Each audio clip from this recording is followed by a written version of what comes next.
What is your argument? You bring up points, I answer it, and then you just bring up something else that has nothing to do with the prior thing that we spoke about. I already told you I have like 3 points to get to. And obviously, like when I brought up that last point, your response is just bruh. Like I don't obviously like we can move on to something else if you don't have an argument for it.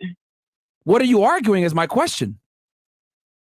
Okay, so yeah, I'll get to the third thing, right?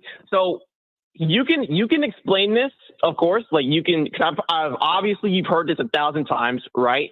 Can you please explain to me why you having a problem with a woman having a high body count, right? Just clear explanation.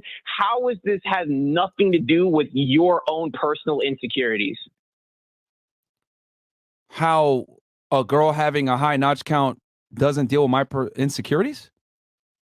Yeah, because you said that like, oh, I mean, like, I'm pretty sure you heard repeatedly, I prefer not my woman having a high body count. I don't want a woman with a high body count, whatever, right? And women, obviously, you've heard a bunch like, oh, that just sounds like insecurity. You're insecure, blah, blah, blah. What's your defense for that?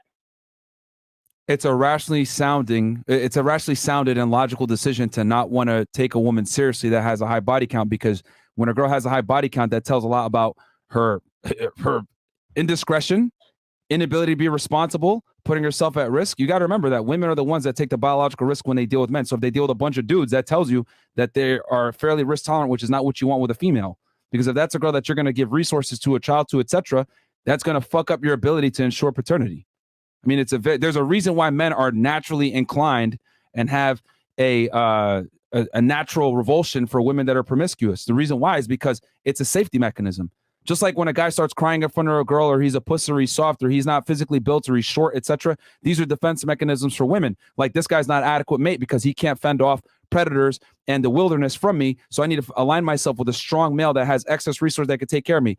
For men, it's okay. If I see a girl that's a whore, I'm naturally repulsed by this. Why? Because I'm not going to be able to ensure paternity.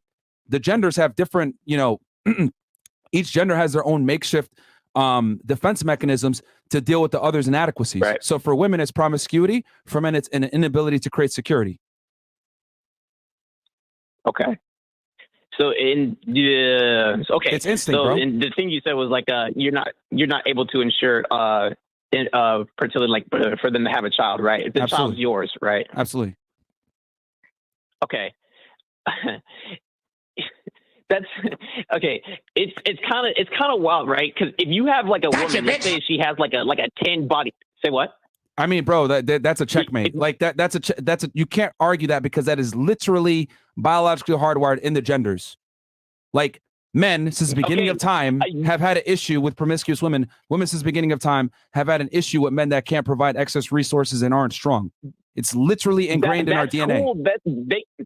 They can have that for the beginning of time, but you're obviously aware of these fallacies or whatever. Just because something is traditional doesn't make it like right or wrong or whatever. You guys could still be wrong. Like, it doesn't like matter. Like, you could have these biological tendencies or whatever, but we're not cavemen beings who just resort back to our biological nature. Do. We're not yes, we do. Like, and I'll tell you why. Hold on. Stop.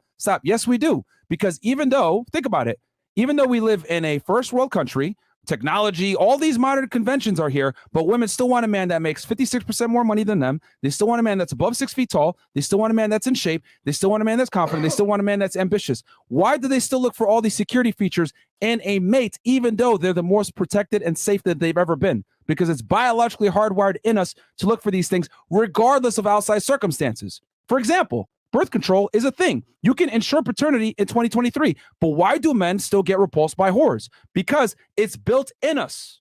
You understand?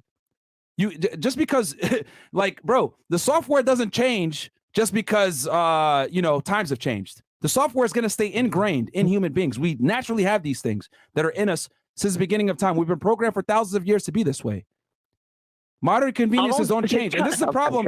This is a problem that liberals have a lot of times. I could tell by the way that you're speaking and the arguments that you're making. You're making a lot of lefty/liberal arguments. But it's fine that you put that on me. It's okay. Well, no, because the thing is that you're not acknowledging. I just recognize like bad arguments, but it's fine. It's whatever. You continue. Like, if you want to put liberalism on me, that's fine. But like, it's crazy how you like put like a label on me that I never even claimed. I just recognize you don't have to claim it. You don't have to claim it, bro. Some of the things that you said. You don't have to claim it. But what I'm saying is that you're making arguments saying, oh, well, times have changed. Okay, times have changed, but why do women still look for a man who's superior in every way? I never said that. I just said that we're not caveman beings who resort to our by definition means that times have changed. You said that women are rational, but you said that they're rational enough to select the best male that's going to lead them to a good life and going to lead to their kid to a good life and going to make strong genetics for their kids versus the guy who just wants to fuck just to fuck. How is that a rational thing? Like, how is that the logical male? What? Yeah, you just said that women aren't rational. All right, so going back. So it's fine, again, what's your argument? Because I like I said before, I just checkmated you on the biology thing, and then you're making an argument that we're not cavemen anymore. What I'm saying is that we still have a hindbrain. Debate, but I haven't even responded to it because you just said it was a checkmate. But like it's fine, it's whatever. But I appreciate your time. It's fine. Thank you for your time. I mean, bro, go refute what I said about the biology. Go ahead.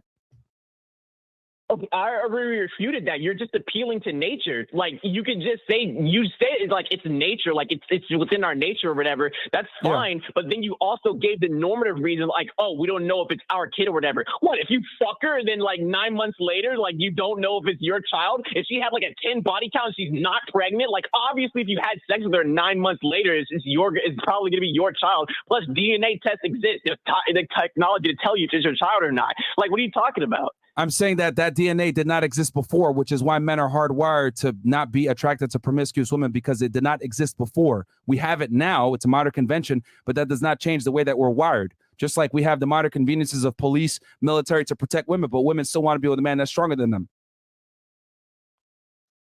Okay. Well, I mean, modern conveniences. I don't want to take it too much time. Modern conveniences do not overrule biological hardwiring. You're trying to make the argument that modern conveniences should overrule biological hardwiring, and I'm literally telling you it does not.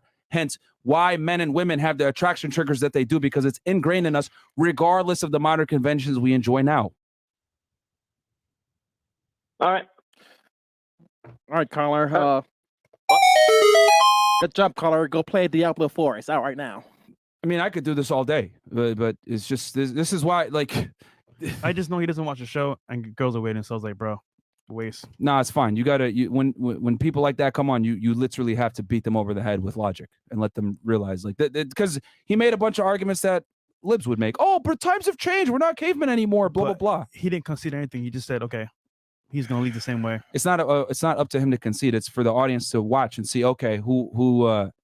Because, of course, people are always going to walk away. I think I won. But the reality is people are watching and they're like, whatever. All right, last caller. We don't run from debates, bro. We don't. That nigga got cooked. But anyway, anything else? Last caller and then... Last caller? All right.